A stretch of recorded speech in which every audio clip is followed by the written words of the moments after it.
All the opportunities that I've got was because of my curiosity. I didn't have the skills to edit. I just went to the computer lab at Baruch College and just like daddled around GarageBand, iMovie, and then it made it look good. Looked on YouTube. Maybe because it's my neurodivergence, I just hyper focus so quickly. And as a survivor trait to learn something quickly, learning video editing, mixing, mastering, all this. I didn't go to school for that. I learned under the masters. I learned with people who got Grammys. Why would I go to school for that? Ladies and gentlemen, this has been a long time coming for me to get this gentleman, this amazing producer, composer, arranger, educator, and so many other areas that he's going to tell you about. I know one of the most important to him is father and husband.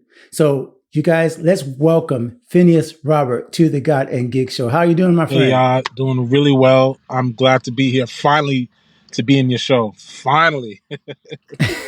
Now, we say finally, even though we've only been aware of each other for the last 3, maybe 4 months, based on our mutual friend, who I will shout out till the cows come home. Yeah, LaShonda Brown. Yeah, she's the plug. So, the plug of all plugs. She's the plug of plugs. I think she needs to add that to her bio. I'm the plug of plugs. But yes, I am proud. I think we are both members of her Bootstrap Biz Advice Club. Yeah, that's correct. Yeah. So we absolutely got to thank her for putting us together, because she saw something that either you posted or I posted on social. And she said, you have to connect with these people. Go talk amongst yourselves. And since then, brother, I've been loving everything you're sharing. But as I learned about you, some people are learning about you for the first time. You know this is coming. You've been in media forever. So you know you got to do that 30-second introduction to everyone and tell them everything about your life in like 2 sentences, which is impossible. But just for the people who are meeting you, do it in 90 seconds. You can do it. Okay, this is a challenge. I love this challenge. I end up setting this up as a challenge each week. So tell people what things they want to know about you if they don't get a chance to hear anything else the first time they meet you. I remember Pastor Bernard said something, and many years ago, there's people who are kings and queens, right? Yeah. And there's people who are king makers and queen makers. I'm a king and queen maker in the field of music, technology, education, and advocacy when it comes to, with children who are underserved. I help with helping develop their skills in both networking, collaborating, communicating through the arts and music. And I'm very happy that I've been able to use my giftings in the music industry to pivot more into the tech industry, which includes NFTs, which include hardware, softwares, and all the good stuff. And I was able to leverage those knowledge to help others, whether they're young girl, young boy, or, adult, help them get to point A to point B, to the point where they can have a sustainable career start, and I'm thankful to be a king or queen maker. So that's going to be my foundational intro. Can you put that next to your bio from now on? I shall. Kingmaker? That is the dopest line I've ever heard in my life. Thank God for that, Pastor, because that is incredible. And it does kind of immediately put, for those who may not know you, I've gotten to know you through our conversations, but already it puts all the onus on who you help. All your discussion just now about your the education. I'm a teacher too, so this immediately speaks to me, right? So there's all these areas that is all about the other person. So now we got to go back to the beginnings. Where does that come from? Tell me a little bit about your heritage, your background. Was there something in the way you were brought up that made you think, hey, I'm all about helping other people? Now, we're celebrating Haitian Heritage Month, and as we're recording, exactly. And Asian, my friend. Yeah, my man. Hey, my show. I only have one other phrase. And my Duolingo, I failed in Haitian Creole. Okay, so my only other phrase. This is not about me, but you brought it up. So all this time down in Miami, where I'm recording, all of my friends invited me to the Haitian churches. All of some of my best friends are like the incredible Haitian musicians. I got to play a chance to meet Mushi Widmeyer, Donnie Felix, everybody like T-Vice. Like one of the guys in T Vice was in my band for a long time. So trust me, I've been. This is my culture. Like I'm adopted Haitian, right? Yeah, you are. It doesn't But the matter how only you thing, look. You could be Haitian. and my Haitian is a name, which sounds not. French. Haitian is not a culture, a bloodline. It's Haitian. Also, is a way of life. It's an actual. Mm, It's an actual lifestyle. Because to be Haitian, this doesn't mean white or black or brown or darker. It's an true. actual lifestyle of living in freedom and living with the confidence of understanding, helping a fellow man, a human being. You know, woman, child, Mm, and man, because we were the first to help the nations of the world develop the system of autonomy. We can be survivors of our, own, traumas by fighting the powers may be. We don't need technology to be technologically advanced in the human resources department. We were the first human resources of the world. Hey, Haitians, you know what I'm saying? Look at the flags. Look at the flags of all the Latin American flags. They all have a what? A red and blue, right? So we were the first. We were the first social workers. You know what I'm saying? and Um, that goes right to what you were just saying, which is the fact that you are by nature a helper. So did that come also from your parents? Were you brought up in this kind of helping people? Did you get music out of that, or was that something else that kind of brought that yeah, spirit to you as you know well? what's interesting? I learned from my mother. She told me that her dad, my grandfather, was a radio DJ who traveled and helped set up the radio stations in Cuba, Jamaica, and all these places. And I, I've yet to find out more information about him, but it's definitely in my blood because even my grandmother told me that I think my uncle or some relative plays in the palace, played saxophone, so played in the band. And on my dad's side, of course, my dad played guitar. My brother, my older brother, the eldest, we came from a church. Actually, you probably be familiar if you're familiar in Miami, but there's a big Haitian church. It's a Baptist church called French speaking Baptist Church of Clermont, which is at the heart of Brooklyn Heights / Fort Greene, right around where not far from where they had B-roll footage for the Cosby Show, right around the corner from Rose Perez and all those people like Spike Lee, that area.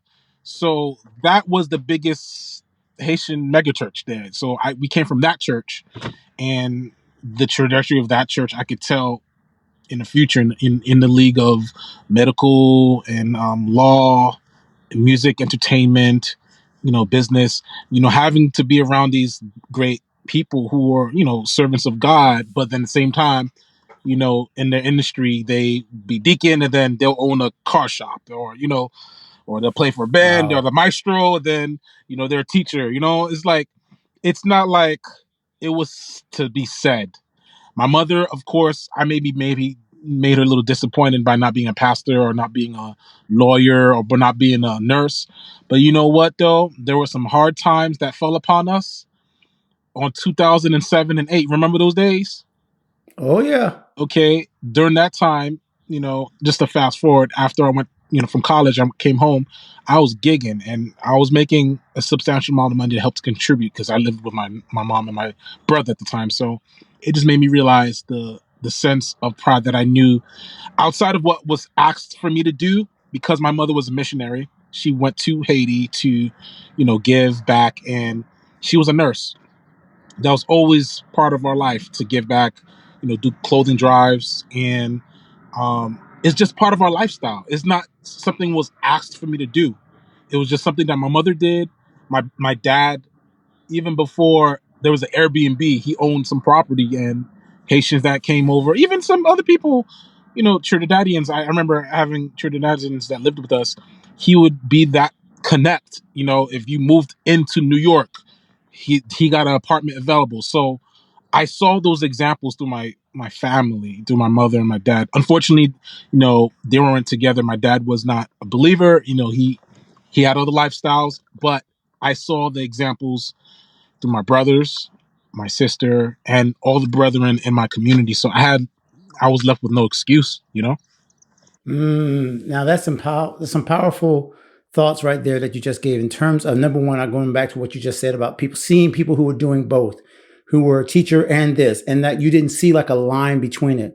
And of course, this is God and gigs, right? So you mentioned church without a second thought. I love the fact that these lines were not kind of creating any kind of silos for you. Right. So I'm leading with this question, but I think I'm right. It makes sense that you said after you came back and you were gigging, you got into the music lifestyle. I'm guessing you never saw any line between I'm a musician and I'm an entrepreneur. I got to create a brand. I've got to create this thing. I got to be good at my instrument, but I also got to be in business. Like it sounds like that was never an No, issue. I have to actually bring this up. Pastor Thomas, he passed away, rest in peace. A lot of people don't know from the church, from French speaking Baptist church, he was in Wall Street. He was one of the few black men in Wall Street. Okay. They bought that church from a Jewish synagogue. I remember speaking to him when I was young. He said, remember taking care of your business, serve God, but make sure you know business, be fair. And I remember him saying that. He was talking about us in terms of, I remember we had a basketball team in church. He was like, yo, take care of business, serve the Lord, but don't come back, don't come back without a trophy. Like, really work hard. And I remember, because I look at his lifestyle, I only spoke to him like maybe 5 times in my life, and I realized, wow, like this dude was in Wall Street back in the late 60s. Haitian man in Wall Street, helped bought a big synagogue. So I had success already. You know what I'm saying? You had examples, yeah. Examples, and then to my life, people don't realize in the word music business, what's the longer word? Business. It doesn't It's mean twice as music long. talent. It doesn't mean music savantism. Music business. Okay, so I learned that. I'm very thankful that my older brother, he actually the middle brother, but he's older than me. He taught me the business because he built the shows. He was the talent, and this is he had the band. I was the MD of the band. So understanding that was what I can do by watching and being. It didn't took me too long to understand. Okay, having the skill of music was just a byproduct of curiosity in my household. I picked up the camera. I knew how to use the camera. I knew to edit. So either you book me as a live musician or you book me as a photographer or a videographer. And sometimes I'll do all three at one time. I hired my friend to do the B-roll, and then I have the camera like on a big tripod above the audience head to do the whole wide shot, and I edit, and boom, I double dip. A lot of people don't realize I did that in New York. But you have to be entrepreneurial. You had to. What time period were you doing when you first started doing? You said, "Hey, I can be video. I can do the music." Like, what was this before or after the big social media internet boom? Okay, check this out. I think it really officially started for me when it was a MySpace. So a little story. MySpace. Wow. I'm dating myself. So back No, I in want the day. I want people to see that this is not new. this is not new. Yes. So back in 2005, 2006, I was on MySpace. And one of the few brothers I added on MySpace, believe it or not, and the reason why I even got into Brooklyn Tab, my brother Elliot Gunier, I've known him since I was very young because he was one of the cool guitar players, and he stood out because he had a Fender Strat that looked like Jimi Hendrix, and he had dreads at the time. I was like, oh, I remember him, so I added him on MySpace, and we kept in contact. And MySpace, before Facebook, at the time, you had message boards, you had chat rooms, and all these things. I use it as a Mm-hmm. way to network, keep in contact with people that I remember when I was young, when I saw growing up, because my brother, when I was older, he actually at some point he had his own gospel group. And I remember now thinking about it, when he was young, he snuck into Hezekiah Walker's sheds, and he'll carry his cassette tape. He'll record it. I think he still have the recording today on cassette tape. And funny enough, my brother Jameer, his name is Jameer. um uh what's his name, Miss Walker, well, she was a Walker, but she was his choir director in school. Went to Canarsie High School, so the connection was, went to check out the sheds, and then later when he had his own band, he had some of the musicians there. So I was exposed to all those musicians, you know what I'm saying, before I even knew who they were. But I had them on Facebook and Instagram, like they're big time musicians. So I was like, wow, I was exposed to that. So anyway, I think when it came down to the business sense of really understanding the social media was connecting the people that I was familiar with, and I was able to network by posting photos, commenting, making sure the page looked good, and then eventually I left. At the time, I went to Liberty University. It was a evangelical school, and it's really cool in Virginia. I left after Jerry Senior passed, and I was like, oh, man, I gotta find something to do. I moved with my family, my mom and my brother, and my brother started a band. And at that time, MySpace was really popping off around 2007, 8. Okay, the crash happened in 8, right? So Right. Yeah. Right. Yeah. now, crazy thing, around that time, my brother was working at MTV Viacom. He was working in the mailroom, and then he did some work with them. So I met a lot of the people who used to work for P. Diddy and all these Nickelodeon folks. And actually, because of my brother, and this is the first time me sharing this, Amanda, I know her as Amanda Diva, but she goes by, her real name is Amanda Sealing. Right. Yeah. So Seals. Yeah. Seals. Yeah. she actually, through my brother, because I think Amanda was working at XM, or I think Nickelodeon, or I don't know. But my brother got me my first gig playing with her, like my first industry Whoa. gig. Yeah. And that gig opened a lot more doors for me because I met DW, who's on bass, Basil on keys, Larry Peoples, on drums. Jamal Peoples and Larry Peoples, they toured with Herbie Hancock and Younger when they was like in high school. Like these are the people that I'm around, you know what I'm saying? So the business Absolutely. aspect was being able to identify the issue, because I've noticed a lot of these shows, and shout out to Amanda Silas because she's getting a lot of hate right now. But I have to say, if this goes up on podcast, she gave me the opportunity to play for her. You know what I'm saying? Like she just got off tour Wow. with Yeah. Flowtree. You know what I'm saying? I'm some Joe Schmo guitar player up and coming. That was my first like industry gig with her, and that opened a lot more doors for me because I saw how she was running a tight ship, doing these open mics at the SOBs, like live music, art, painting, and she did it all, and I noticed it, and then I networked with the musicians. So the business aspect, I realized when I was doing these shows, there was not too many videographers, and I kept the mental notes like, man, I wish I had this on camera, because I play with so many artists, and I just don't have no documentation unless someone posts it.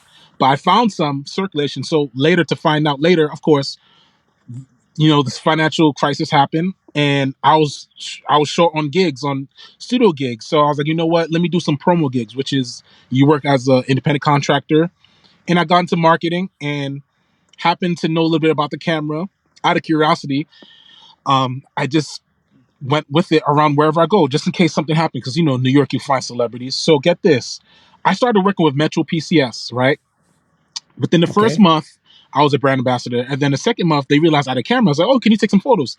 I took photos, but then I also took videos. I have a video, an old video. I could send you a link to. I did. It's very pixelated, but the fact that I did videos and I did editing, this was before short form content. You know what I'm saying? It's on YouTube. Yeah. So I did a little like not like guerrilla marketing, but kind of like reaction video type, people going getting flyers and you're like first time reaction videos. Metro PCS loved it so much. They was like, okay, we're promoting you to be a on-site manager. So they gave me paid a little more money.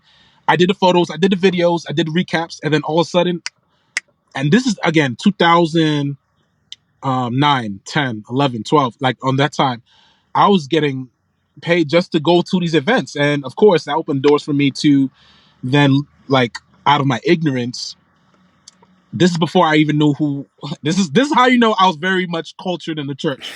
I didn't Okay. know who Rick Ross was. I didn't know who um Mr. International. Who's Mr. International?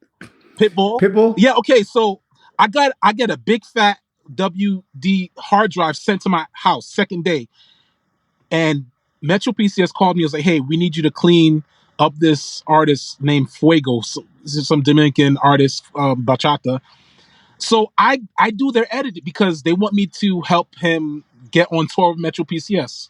And this is when I'm like at Baruch College because I'm going to matriculate, my math classes and whatever. So I go to the computer lab and I bring my hard drive, and this is Rick Ross is in the video. I have all these raw footage of him like Jesus. I didn't, this is how ignorant I was, bro. I was so much into gospel. I was into jazz. I wasn't listening to hip hop at the time. If it wasn't J Dilla, Yeah. if it wasn't Eric Badu, if it wasn't Tribe, if it wasn't Lauryn Hill or Wyclef, I was not listening to it.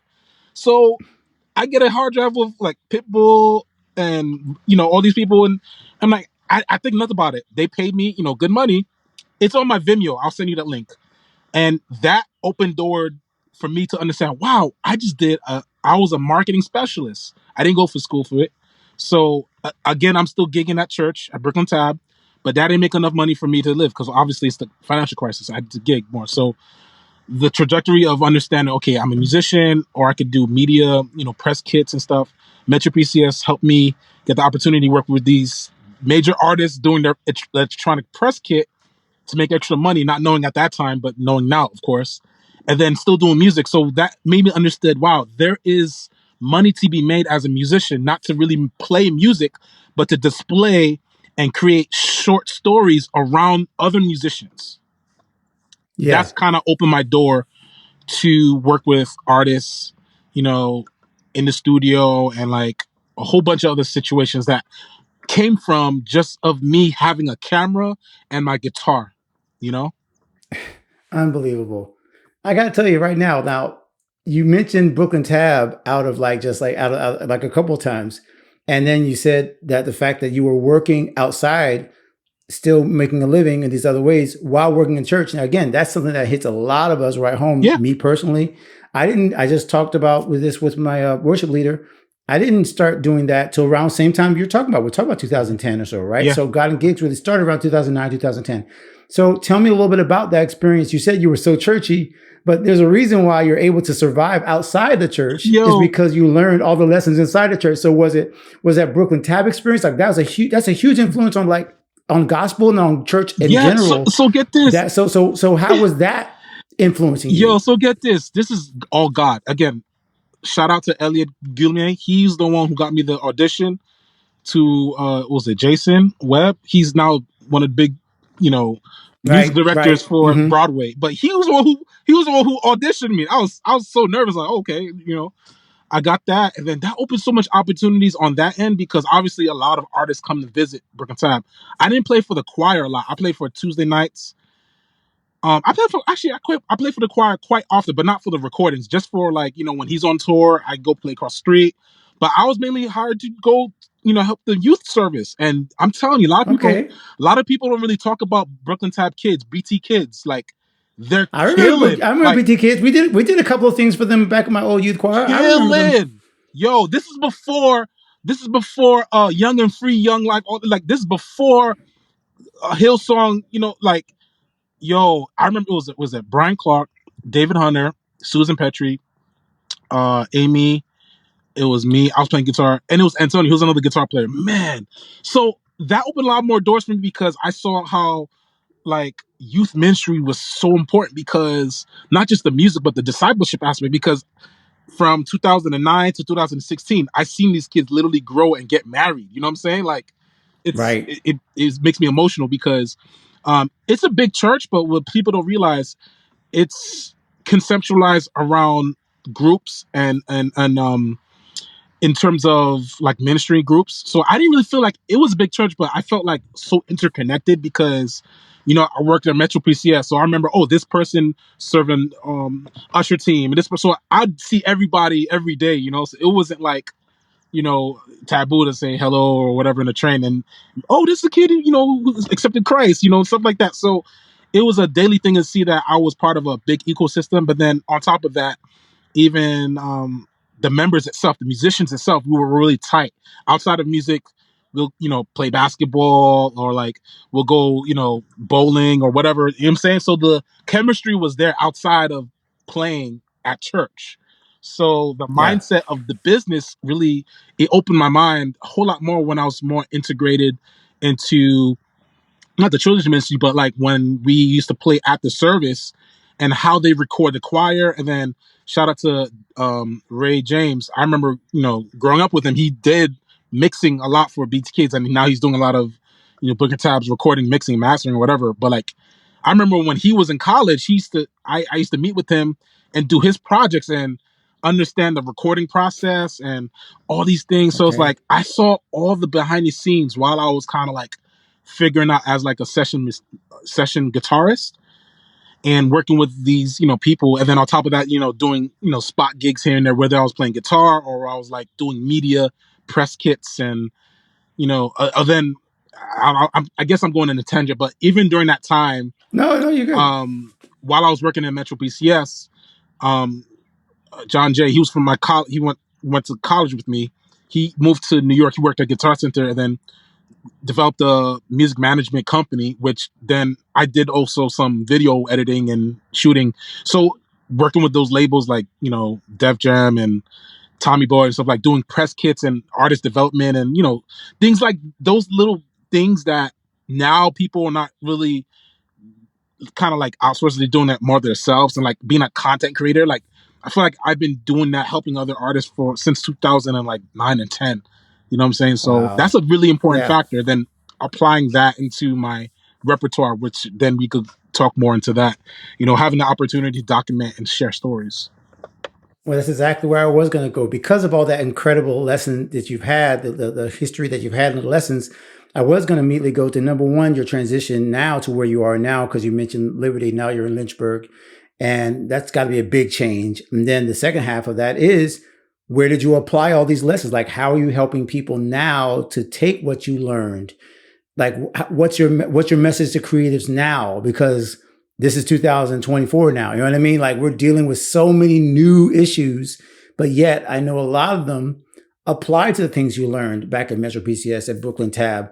Like, so what's your message and what's your overall, I would say, if I had to make you pick one thing, like what's the big thing feeding like what you're trying to help creatives and musicians like now in your new season? That's a great question. Realize all the opportunities that I've got was because of my curiosity. I didn't have the skills to edit. I just went to the computer lab at Baruch College and just like daddled around GarageBand and iMovie, and then and made it look good. Looked on YouTube.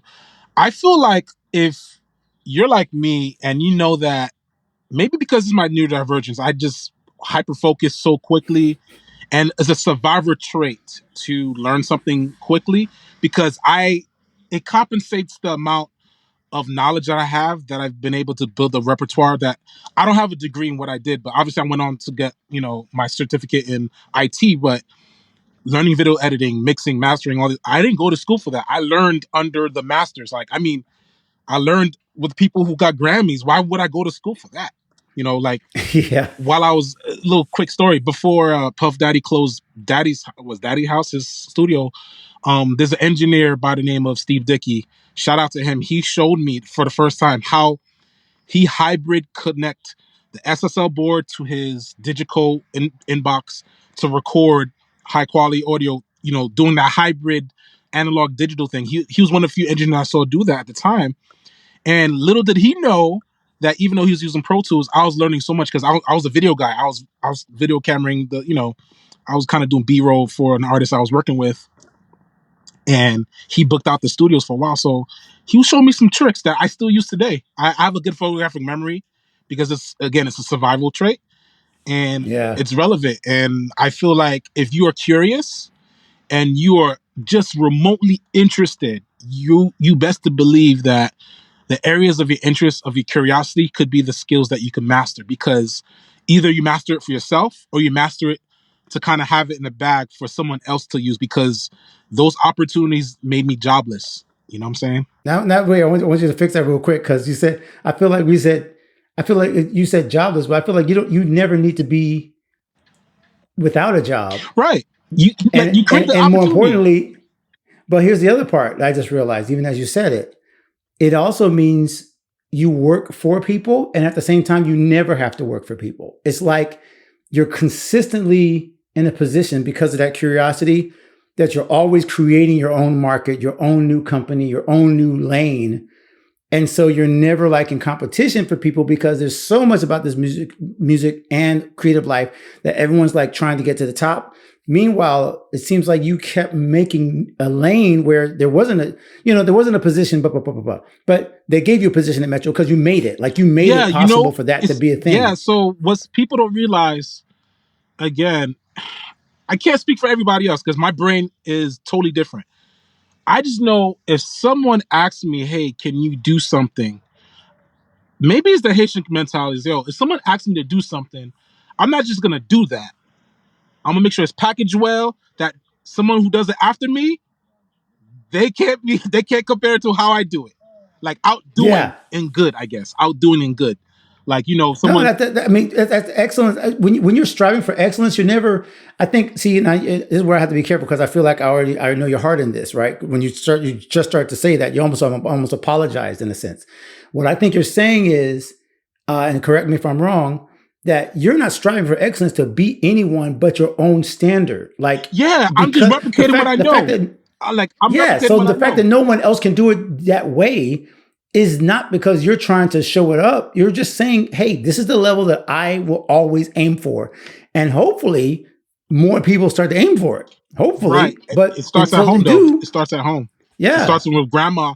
When he sees a person homeless, she doesn't not only gives her a plate of food, but gives the homeless socks and a Metro card, you know what I'm saying, to be on their way. Like, people don't think that you just don't serve the need of the person for what they need now. You got to serve for the purpose of understanding that that person is a human being.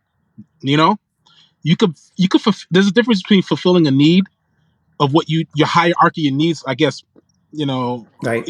Psychology, but then you also have to be identified within that need. You're also human, that there's needs that can be met, that can help you get along the way, that could help you, because there's one thing you need to give people some sense of dignity. It's like when you give this, because it's a crutch where you could give somebody something, but they don't have the dignity to kind of search and do it for themselves.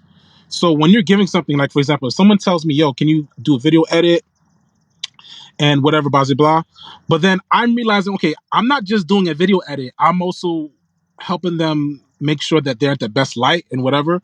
And I look at other problems that I realize, oh, okay, do video. Oh, do they have music? Oh, I can make the music. So it's like, I'm making original music. I'm doing this. I'm doing the edit. I'm doing a little thing, whatever. And I send it to them. It's like, oh, this is nice music. It's like, oh, yeah, I did that. Oh, that opened a whole bunch of opportunity for myself. Not saying that I wanted to do it. I did it because there was a lack of awareness, so the whole goal of being curious is literally being hyper aware of, like, okay, what are they giving you, or what are things that they're not saying that they probably need? And that's I guess that's kind of like the trajectory of my career, you know what I'm saying? But it's a superpower in terms of that's what, number one, let's go right back to the spiritual part of it. Jesus says, go the extra mile. He said, always try to outdo each other in love. All of these things are not just entrepreneurial or creative. They're also the way you're supposed to treat people as a Christian. We're supposed to look beyond our own needs and look to the needs of others, right? So you're already exposing that. But then the second half, is it an absolutely effective marketing tool, an effective way to build relationships? 100%, because those people are always going to call you back if you go the extra mile. Yeah. You see that if you're paying attention, and this is one thing I've said to several other amazing producers that have been on the show, that like you, that's the job of an engineer and a producer, is to hear things and see beyond where you're at right now and to kind of create this. So you even, I'm sure, do that musically. And I want to quickly get to this because I know we're going to run out of time. We're going to have so many things to talk about, even in terms of what you do with movies and your syncing and all that other stuff. Like, that's a whole nother level of paying attention to detail. Talk a little bit about that side of your career, just this whole thing of making music and getting placements. I mean, that's a thing I have never jumped into. Really? Okay, let me show you something. It is a huge, like, it is. To me, it just speaks to where your brain goes, where you were able to be an asset of something that a lot of people don't even pay attention to. So get this. A lot of people ask me, how did I get my first sync opportunity? It was by accident. Actually, the website, I'm gonna just call straight at. There's some websites back in 2010, 11, 12. They're kind of fishy. They were kind of like scammy looking, like Modern Beats and all these other places. Well, I lucked out because during the time, a friend of mine, Ngozi, he was an amazing R&B producer. He produced something for I think Mac Wild, and like he was actual. He got the full scholarship to be at the NYU program, the music program. So he was one of those recipients for it. So he's the dude that I Hmm. went to collab and like learn more of that, because to kind of backpedal, when I started making music, it was not gospel music. Like as a producer, I started as an EDM producer. So I did a lot of more dance music. That's a whole different conversation. But basically, everybody in my church is doing gospel, hip hop, R&B, whatever. But I was like, I'm gonna go this way. So I did a lot more music that's for like DJs. So while I was doing these video edits, you could see that I'm like I'm making my own music in the actual, because they don't, like when someone asks me to like video edit and they don't give me music, you're giving me the permission to put my music in it. Got it. Yeah, So no, it's a great the strategy. clients love it. And they save money. I could, charge extra. So what's cool is that every opportunity that's not been said, it's an opportunity itself. So when it comes down to creating something that no one else is doing, not literally not doing the music itself, but I knew that my brother's R&B, hip hop, soul, my mother's gospel, my brother does some classical and jazz and stuff. I was like, you know what? I'm gonna do EDM, and I love dance music. You know what I'm saying? So EDM in terms of like at the time, David Guetta was on a, up and Okay. up, Yeah. like Major Lazer. You got Tiesco and that stuff. So I think when it started for me was when I was doing these beat battles in New York. When you in hip hop, I actually was doing like EDM. It was like, hip hop, but like really, it was interesting because the approach of how I made the music didn't reflect.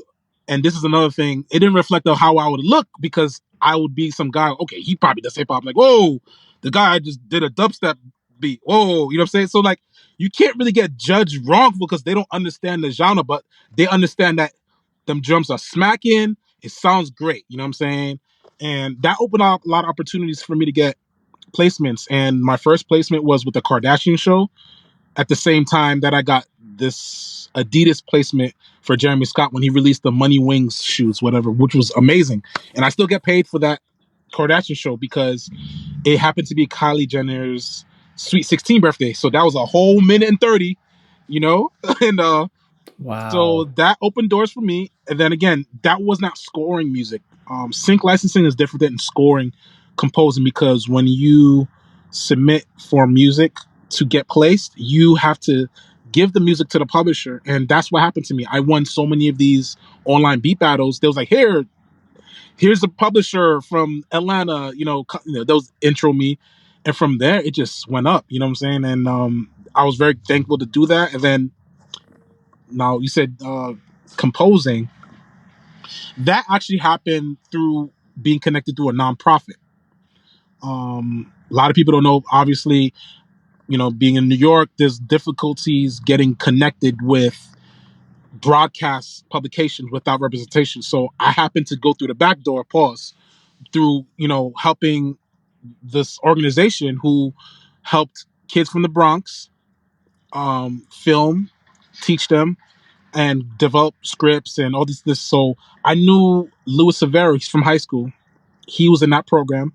So when Spider-Man 2 came out, Andrew Garfield, what he was involved with, he was actually involved with an organization in Haiti. He was doing a whole Wow. thing. Yeah, he was doing fundraising for Worldwide Orphans, which was an orphanage in Haiti. So guess what? My friend was like, "Oh, my friend is Haitian. He'll do it." I'm like, "Okay." I never did scoring before. Never did. Who was the composer of Spider-Man 2? Hans Zimmer, right? I think Yeah, so. he was supposed to be doing that prior to me. So my friend spoke to Andrew Garfield. Yeah. Andrew Garfield. I met Andrew. He's amazing, beautiful soul. Spoke to him. Andrew went to Sony and Marvel And then a day later, they sent me an email. Okay, we wanted to sound like this. So I had no prior experience to scoring, and I stayed up 72 hours up, 3 drafts later, and they loved it. So it just made me realize that's how I knew it was God. Because how would I have known that this guy is doing work in my motherland? And there's a Haitian composer. I'm like, okay, I never did any scoring before.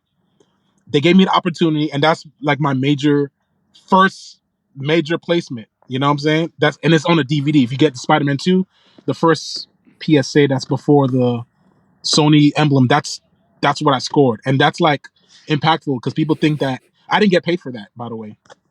It was through a nonprofit. And But my payment, yeah, but clearly I was going to say your payment is way beyond what any check would be when it comes to that kind of access. like to bump Hans Zimmer from doing something he does to a no name Haitian composer, producer from Brooklyn, I'll take that.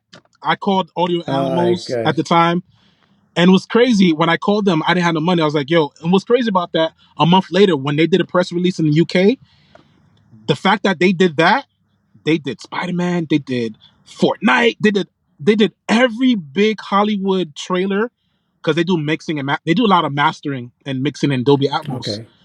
I know these guys for 12, 13 years. Like they blew up too. So it was not just me.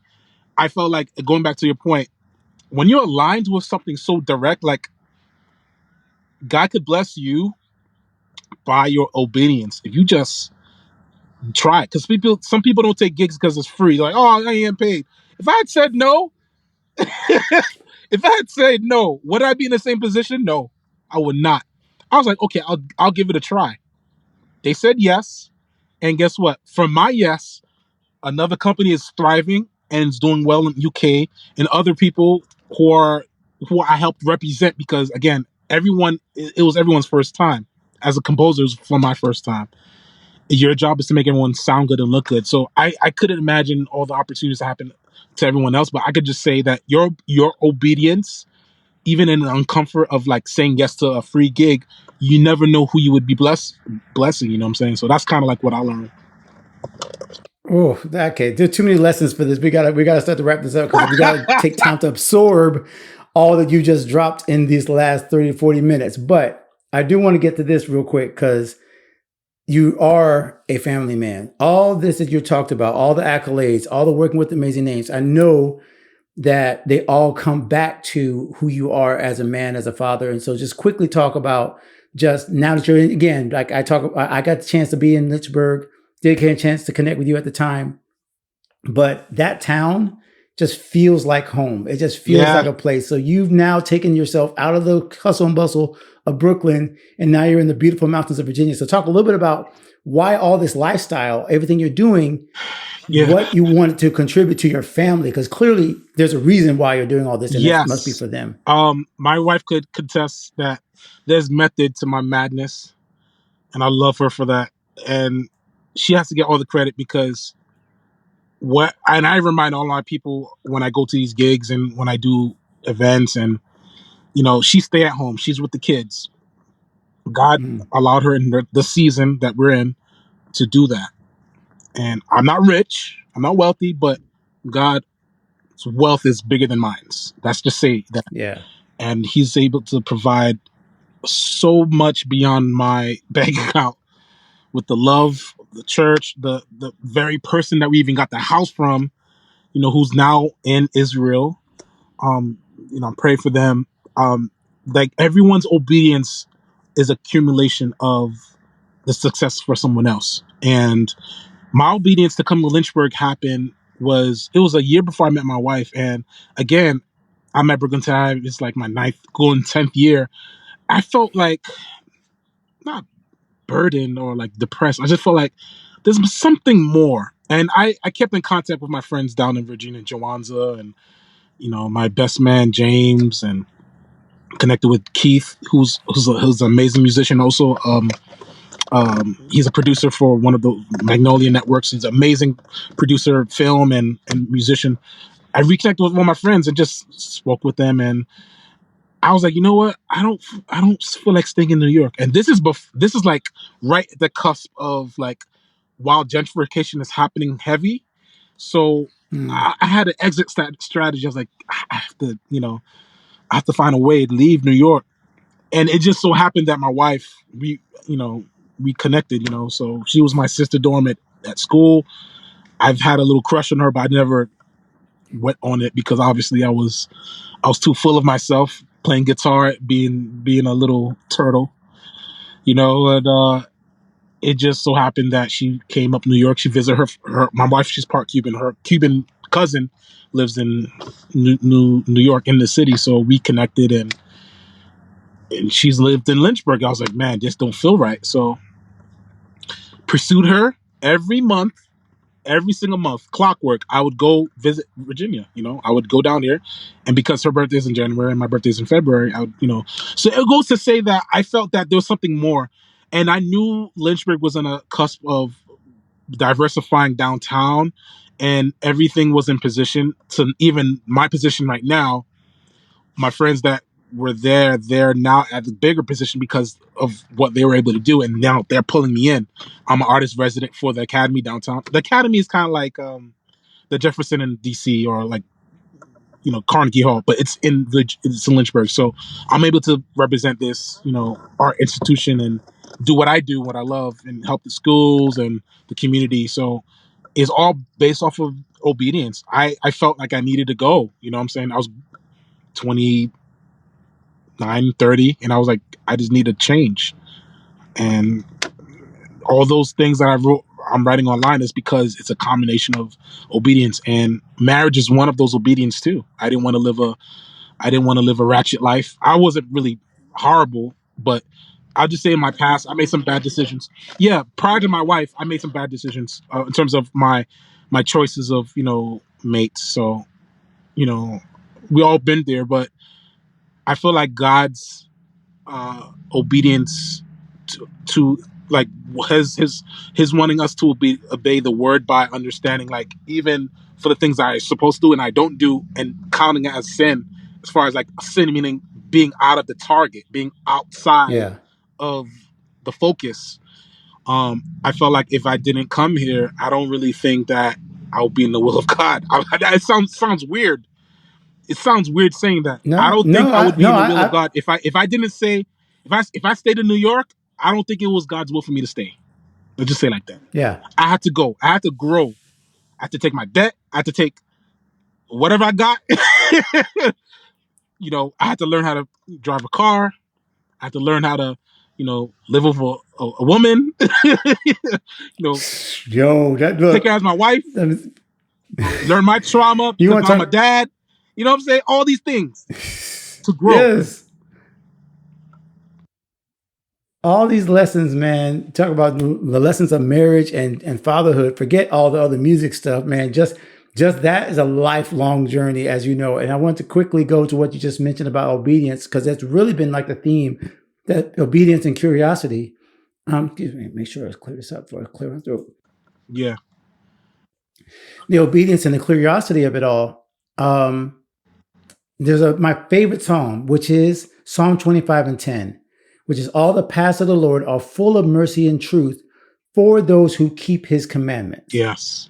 And I see in your life, man, the paths, the incredible paths, and all the different diverse things you're able to do have all been because you've kept this obedience, this ability to say yes, yes, yes, and just say yes to it and not question and not say why. And so for anybody that's watching right now, as we close this off, anyone that's listening who is where you were, put them back in that spot, back in when you were first coming up, that first opportunity you had where you weren't sure, right?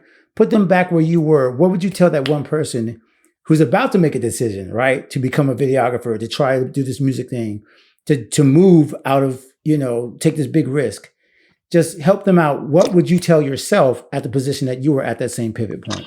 I thought about it. God's timing is perfect. I thought about it, I was like, man, I wish I came down sooner. But you know what? I feel like for those who's watching this, if you are a father, I'm speaking to the fathers now. I feel like I spoke to the Okay. fathers. You may be an amazing musician at your church, but you have you have a quirk or a skill set that if others saw that you had, they would think of you differently. That's supposed to be something you should lean in more. You know, you might have a skill that you may say, oh man, this is something I just like to do for fun. Maybe you have collectibles. I don't know, something that it has some of a monetizable value that can serve a purpose for a culture or for a niche or for an idea. You need to lean in to know what that entails. But in everything that you're doing within the industry that you're going to be in, whether it's music, whether it's technology, which I'm in, um, learn how to share your story. Don't be afraid to share your story. It could be raw as going on live and posting it. You need to document your story, man. Like, it's so important, because if you don't know how to share your story, someone else is going to share it and they're going to leave out the details. So I would recommend you just, share your story, but then at the same time, don't be afraid to invite people in that, because you wouldn't realize how much grace other people could show you that you don't show yourself.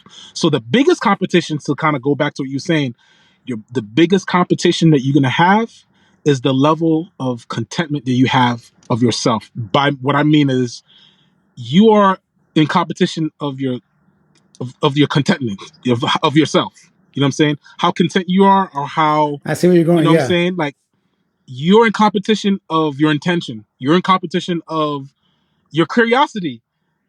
Are you gonna go at what your crazy idea is, or are you just gonna leave it to yourself and just throw it by the wayside? You're in competition of what you do not do.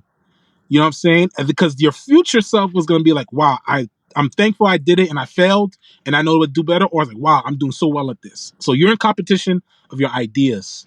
You know what I'm saying? I'm going to add one more. You're in competition with your complacency. Complacency. There you go. You got the word. See? Bro, Yeah. you when we got, I'm telling you, hey, yo, we're gonna have to do this in a whole nother situation with the workshop. Yeah. Give some more of your wisdom to people in some more specific areas. You have so many things you can speak into, but right now, if they want to connect with you and learn more about you and from you, how do they do that? Tell them how to I'm do it. an They open write book. it down, or where the links to go You for. can email me directly, Phineas Robert, PHIN, 2 E's, 1 S, Robert at Gmail, or you could connect with me on Instagram, Phinestro, PHINESTRO. Phinestro, like, that's the handle. And then I'm easy to just hit me up. I'm really readily available in terms of to have a conversation or email me. But just for those who also want to talk to those who are getting married or who are considering entrepreneurship, definitely get your financials in check. What I say that is, understand that entrepreneurship is a trial and error. So of course, still having on, I have a high respect for people who does a 9 to 5 and still does Same. this, because it's really difficult, and raising kids and stuff like that, because it's not a dream. It's like you want to escape. The goal for entrepreneurship is to really reallocate the funds of time back to yourself. Even if you're working a lot, you're not working completely outside the home. So the goal, my lofty dream, is obviously to have that allocated budgeted time back in the home, that I'm betting more on myself and making as much or more being in the home or working with my family than outside, because that's how a lot of problems happen, and that's a whole different conversation. But don't be Yeah, afraid. man. Don't be afraid to have those conversations. Well, babe, you're not making enough as me. Maybe stay home, be able to, I don't know, whatever the conversations kind of offset time. Time is a big commodity, and I'm still learning that in my neurodivergence, in my whole brain. But time is the biggest currency than money. If you can efficiently learn about time, do that. And that's going to be helpful to making those right decisions and conquering the battle against yourself. It's not about the person next door or the person who got the more gear or more, Oh no. or the more, experience, or the more degrees. It's the person that you're living in your skin is the person that you're in competition with. Beautiful, man. Cannot wait to do this again. But for now, brother, thank you so much for being a part of this show. You are an amazing brother. Thank you. Thank you for Can't having wait me. to do Thank this you. again. God bless you. Thank you for having and be on the God and Gig Show, my friend. All right. Thank you, man. All right. My friend, thank you for watching this episode. If that blessed you, you got to make sure that you stay connected with this community and this channel so that you can get more where that came from. We're sharing great interviews, tactics, strategies, mindsets, lifestyle choices. Everything is going to help you become a totally confident creative. And don't miss an episode of the God and Gig Show. If you are staying connected to our channel, you'll be able to find us anytime we release new episodes. And you can check out some of our archives of almost 200 episodes now that we've shared over the last few years. Make sure you check out one of the suggestions right now because it's probably perfect for you to continue to develop as a creative. And continue to stay connected with us because we're here to help you become the creative that God created you to be. We'll see you in the next episode.